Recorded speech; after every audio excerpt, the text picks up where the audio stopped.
በስደት የሚያቆየን ዘገባ ነው አሁንም ያለን። በቅርቡ በሜዲትራኒያን ባህር ሕይወታቸው ያለፈ ኢትዮጵያውያንና ኤርትራውያንን ጨምሮ 34 አፍሪካውያን አስከሬን ጣሊያን ገብቷል። በጣሊያን ሀገር አጀንሲያ ሀበሻ የሚባል ስደተኞችን የሚረዳ ድርጅት ያቋቋሙት አባ ሙሴ ዘራይን ጽዮን ግርማ አነጋግራለች። መነሻቸውን ከተለያዩ የአፍሪካ ሀገራት አድርገው ሕይወታቸውን ላደጋ አጋልጠው አውሮፓ የመግባት ህልማቸውን ሰንቀው ሜዲተራኒያን ባህርን ለማቋረጥ ባገኙት ትናንሽ ጀልባዎች ላይ ገንዘብ ከፍለው የሚሳፈሩ ህጻናት፣ ወጣቶች፣ እናቶችና ስፍር ቁጥር የሌላቸው ተጓዦች የሚበራከቱበት ጊዜ ነው አሁን ያለንበት የበጋው ወቅት። ለጉዞ የተሰናዱት ተጓዦች ከፊት የቀደሟቸው የቱንም ያህል አደጋ እንዳጋጠማቸው ቢሰሙም የእድላቸውን ለመሞከር መከተላቸው አይቀርም። ይህንን የስደተኛ አስከፊ ገጽታ ድግምግሞች ላለፉት በርካታ ዓመታት መመልከታቸውን በትውልድ ኤርትራዊው ቄስ አባ ሙሴ ዘራይ ይናገራሉ። ባለፈው ሳምንት ረቡዕ ግንቦት 16 የሆነውም ከዚህ ቀደም ይከሰቱ ከነበሩት አደጋዎች አንዱ ነው። የበዛውን ቁጥር ህጻናት የሚይዙበት ፍልሰተኞች ከሊቢያ ተነስተው ጣሊያን ለመግባት የሜዲተራኒያን ባህርን ሲያቋርጡ ሰጥመዋል።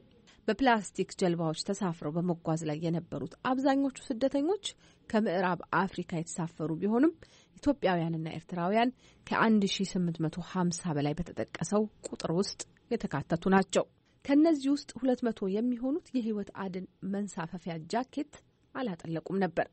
ከተጓዦቹ መካከል 34 ሰዎች ሞተዋል። አስክሬናቸውም በባህሩ ላይ ተገኝቷል። ምን ያህል አስክሬን እንደጠፋ ግን የታወቀ ነገር የለም። አባ ሙሴ ዘራይ የዛሬ 23 ዓመት በኢጣሊያ የመሰረቱት ኤጀንሲያ አበሻ የተባለ በአደገኛ የባህር ጉዞ ስደትን የሚመርጡ አፍሪካውያን ወጣቶችን የሚረዳ ድርጅት አቋቁመዋል። በዚህ ምክንያት ከጉዳዩ ጋር ቀጥተኛ ግንኙነት አላቸው። ከዚህ አደጋ የተረፉት 1800 ፍልሰተኞች በባህር ላይ ድንበር ጠባቂዎች ህይወታቸው ተርፎ ጣሊያን ድንበር ደርሰዋል ብለውኛል። መጀመሪያ አሁን በዚህ የጂ7 ተብሎ ሲሲሊ ደሴቷ ተዘግቶ ስለነበረ የተለያየ ቦታ ነው ወደ ናፖሊ ወደ ሳርዴኛ ምናምን ነው የላኳቸው። አንዳንዱም ገና ከመርከብ አሁን ነው የሚወርዱት ያሉት። 4-5 ቀን መርከብ ላይ ነው የቆዩት። ለሴኩሪቲ ተብሎ እዛ ሲሲሊ እንዳይወርዷቸው ተከለክሎ ስለቆየ በብዛት ገና አሁን ነው ከመርከቡ የወረዱ ወደ ዌልካም ሴንተር የሚልኳቸው ያሉ። አባ ሙሴ እነዚህ ስደተኞች ሌላ ረጅምና አስቸጋሪ የህይወት ጉዞ ይጠብቃቸዋል ሲሉ አስቸጋሪውን ሁኔታ በረጅሙ ተርከውታል። እሱን ለሌላ ጊዜ አቆይቼ ኢትዮጵያውያንና ኤርትራውያን ጭምር አሉበት የተባለው የ34 ሰዎች አስክሬን ወዴት ተወሰደ አልኳቸው። ወደ ጣሊያን መጧቸው። እዛ ጊዜው የጣሊያን መንግስት መዘጋጃ ቤቱ የቀብር ስርዓት እንዲደረግላቸው ቦታ ይሰጣቸውና እዛ ይቀበራሉ። ቤተሰባቸው ሊያገኟቸው እንዲያውቋቸው ተብሎ ደግሞ ፎቶ አንስቶ ከዛ ለዲኤንኤ ምርመራ የሚሆንም የሚያስፈልጋቸው ሁሉ ወስዶ የሚያስቀምጡት የሆነ የቤተሰብ መጥቶ ከጠየቀ ምርመራው ተደርጎ የት እንዳለ ማን እንደሆነ እንዲታወቅ ማለት ነው። አስክሬኑ ከመቀበሩ በፊት ምርመራና ፎቶግራፍ ስለሚነሳ ጠፋብኝ የሚል ቤተሰብ ወደ ሀገሩ ባለ ቀይ መስቀል አመልክቶና ማስረጃ እያቀረበ መጠየቅ እንደሚችል ገልጸዋል አባ ሙሴ።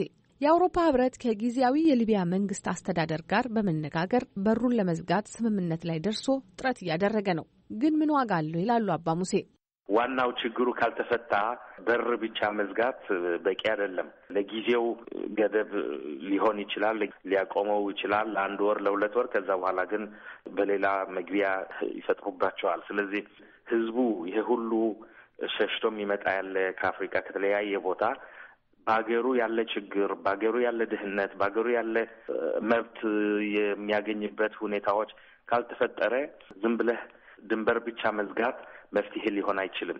አንድ ሰው በሀገሩ መብት የማያገኝ ከሆነ፣ ነጻነቱን የማይጠበቅለት ከሆነ፣ በሀገሩ እንደ ዜጋ ሙሉ ምን ነው የሚባለው ሰልፍ ኮንፊደንስ ኖሮት ትምህርት ለመማር የትምህርት እድል ያገኝ፣ ድሀ ሆኖ የትምህርት እድል እንዳይዘጋበት በመንግስት በኩል እርዳታ ካልተደረገለት፣ የሕክምና ስለዚህ ለጤናው በቂ አገልግሎት የማያገኝ ከሆነ ነጻነት ኖሮት ሀሳቡ መግለጽ የማይችል ከሆነ ከአንድ ቦታ ወደ አንድ ቦታ ለመንቀሳቀስም ነጻነት የማያገኝ ከሆነ በሃይማኖቱ ደረጃም ነጻነት የማያገኝ ከሆነ የተለያየ ሁኔታዎች መብቱ የማያገኝበት ሁኔታዎች ከተፈጠሩ ወይ ደግሞ ከፍትህ የራቀ አመራርና አስተዳደር ካለ ይሄ ሁሉም ራሱ የቻለ ምክንያት ነው ለወጣቱ ሸሽቶ እንዲሄድ የሚያደርገው። በዚህ አመት ብቻ 1300 ሰዎች ይህንን አደገኛ መንገድ ሲያቋርጡ ህይወታቸው አልፏል። ከአባ ሙሴና ከሌሎች አካላት ጋር